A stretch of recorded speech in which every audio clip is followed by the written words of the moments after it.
Dando sequência ao Jornal da Manhã, em meio à crise dos recentes casos de violência policial aqui em São Paulo, a utilização de câmeras corporais por parte de policiais militares voltou a ser forte ponto de discussão. E vamos justamente conversar agora, ouvir o professor da FGV e também membro do Fórum Brasileiro de Segurança Pública, professor Rafael Alcadipani. É muito prazer tê-lo conosco aqui. Professor, eu fico imaginando o seguinte, em razão de todas essas situações, até o próprio governador Tarcísio de Freitas, ele retornou à sua decisão, ele reviu a sua decisão, melhor dizendo, em relação às câmeras. E eu acredito que a partir de agora isso deve ser nacionalizado, a utilização também ser propagada cada vez maior nas corporações em todo o Brasil, até para a segurança do bom trabalho policial quando é realizado. Não é isso, professor? Muito bom dia. Bom dia, Marcelo. Bom dia a quem está nos assistindo. Sem dúvida, o que a gente tem é que a evidência científica mostra que as câmeras corporais dos policiais, elas são benéficas tanto para os policiais quanto para a sociedade. Os policiais que trabalham direito, eles têm a sua integridade e também os seus direitos totalmente preservados. A população pode também saber o que está acontecendo, né? Os estudos internacionais mostram que uma boa parte das polícias mais desenvolvidas do mundo usam o instrumento. E a gente não pode esquecer, Marcelo, que existem câmeras em todos os lugares. Hoje as pessoas têm celulares. Então, assim, o policial estar com uma câmera é um benefício para ele, porque ele vai conseguir gravar o que está acontecendo e apresentar a versão dele, porque sempre vão ser produzidas imagens, como a gente tem visto aí nos momentos recentes aí da história de São Paulo. Mas só as câmeras, né, professor? A gente não pode dizer que só as câmeras são essenciais aí para a gente manter tanto a integridade da sociedade como dos policiais, né? A gente percebeu que há várias condutas aí equivocadas. Isso passa até na hora de fazer os exames para entrar para a corporação, como também um acompanhamento aí psicológico desses profissionais que, com certeza, estão sujeitos aí a muitas variáveis, né, no dia a dia e precisam desse acompanhamento mais de perto. Com certeza, Patrícia, a gente não tem a câmera corporal, ela não pode virar uma panaceia achando que ela vai resolver todos os problemas. A câmera ela é apenas uma tecnologia, um instrumento. As imagens que são produzidas precisam ser analisadas e não apenas isso, né? Elas precisam ser analisadas, precisam ter responsabilidades, né? As pessoas têm que ser responsabilizadas, mas não apenas isso. É preciso que a gente tenha toda uma estrutura de gestão, a gente tem que cuidar da saúde mental desse policial. Se você pegar em São Paulo hoje, os policiais estão trabalhando 12 por 36, né? Em seu turno de serviço, mas eles acabam fazendo operação delegada, eles acabam fazendo DGEM, que são bicos oficiais, né? Trabalhando para o Estado também, ou então tendo seus próprios bicos, o que faz com que eles trabalhem 65 horas por semana na atividade policial, que é uma atividade muito desgastante. Você tem que ver também que muitos dos prédios das companhias onde esses policiais estão alojados, eles precisam de reforma urgente. Há muito policial que está trabalhando e deixa os seus pertences e vai dormir ou coisa do gênero em condições que são degradantes. Então a gente precisa também cuidar do espaço físico do policial, a gente precisa cuidar da saúde mental desse policial e a gente precisa cuidar do todo. Não adianta só a gente colocar a câmera e achar que a câmera vai resolver o problema. O que eu vejo nesse debate muitas vezes, Patrícia, é que virou como se fosse uma panaceia. Colocou a câmera e vai resolver todos os problemas. É muito mais complexo do que isso.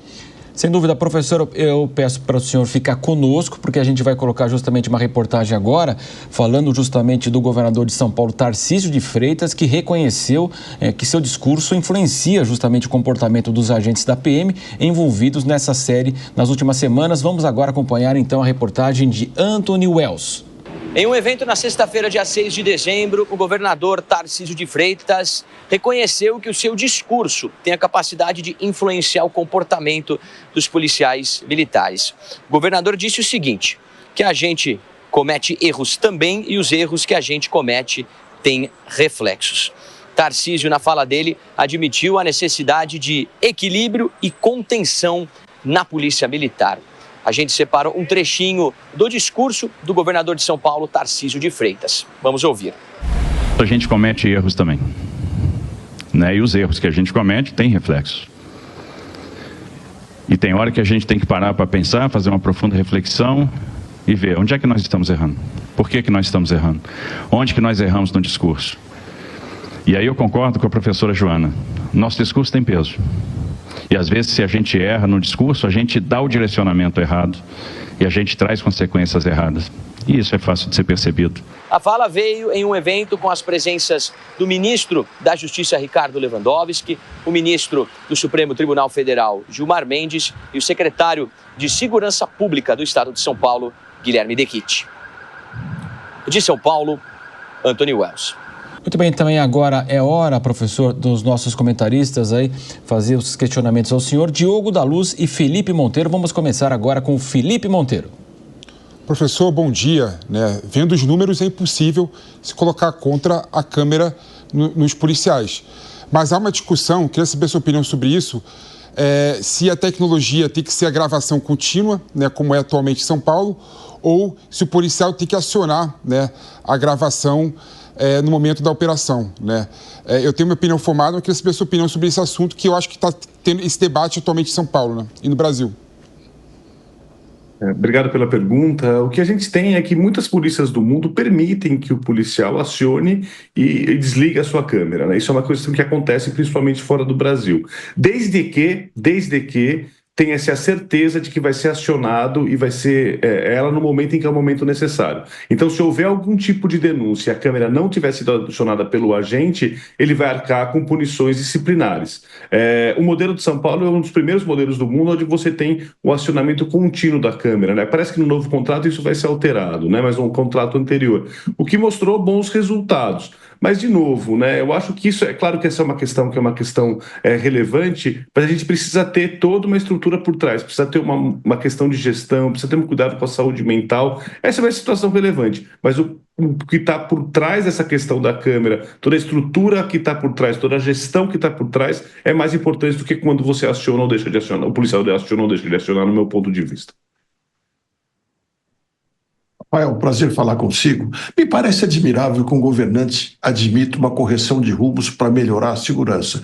Agora, a minha impressão é que a PM, em parte, enxuga gelo, porque muitas vezes está prendendo pessoas que já teriam cometido outros crimes. Não será que falta mais estrutura para a Polícia Civil para que possa fazer investigações profundas e prender esses criminosos que estão nas ruas?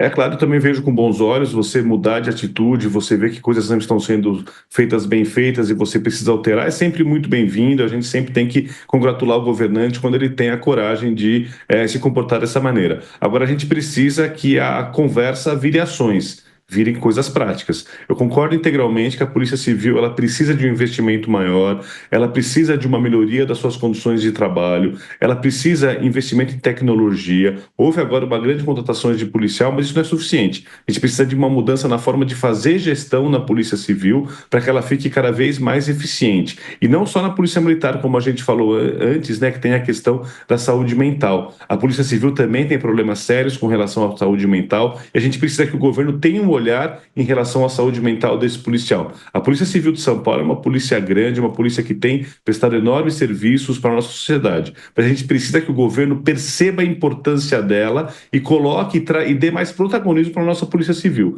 A gente precisa também de uma mudança importante no que diz respeito à sua governança. A gente precisa reduzir a influência política, porque isso tem acontecido, infelizmente, influência política partidária de deputados. Então precisa-se sim fazer uma reforma importante na nossa Polícia Civil para que ela possa conseguir melhorar ainda mais o serviço que ela presta. Professor da FGV e também membro do Fórum Brasileiro de Segurança Pública, Rafael Alcaldipani, conversou conosco aqui no Jornal da Manhã. Muito obrigado, professor. Até a próxima. Até a próxima. Bom domingo a todos vocês. Bom domingo.